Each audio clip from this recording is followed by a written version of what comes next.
طيب هنتكلم دلوقتي عن بعض الحالات اللي احنا مش هينفع نستخدم معاها الصيام المتقطع. الصيام المتقطع طبعا ليه مزايا كتير، بس هو مفيش حاجه ملهاش اضرار. يعني احنا قلنا معظم الدايتس اللي موجوده في السوق ليها مزايا بس برضه ليها عيوب.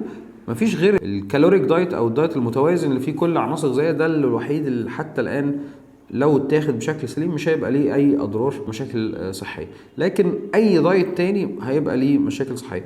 تعال نتكلم عن الصيام المتقطع والحاجات اللي ما ينفعش نطبق فيها الصيام المتقطع، زي مثلا بعض الحالات المرضيه اللي ممنوع عنها الصيام، زي مثلا السكر تايب 1. الراجل ده بياخد انسولين، فبالتالي هيبقى صعب ان هو يصوم. تاني حاجه الحوامل والمرضعات والاطفال، دول برضو ممنوع عنهم الصيام. الصيام المتقطع للاسف لان هو عشان يحافظ على العضلات، فبيحصل ان نسبه الانسولين بتبدا تقل ويبدا يزيد الجروث هرمون والجلوكاجون والادرينالين. الحاجات دي بتبدا تعطل الحرق او تبدا تقلل معدل الحرق الاساسي، عشان الجسم في حالات الصيام وحالات المجاعات وحالات السرفيشن يبدا يحافظ على المخزون بتاعه، فيبدا يعطل عمليات الحرق، فيبدا يحافظ على المخزون، فبالتالي بعد فتره بيحصل ثبات في الوزن، بيحصل عطله في عمليات الحرق.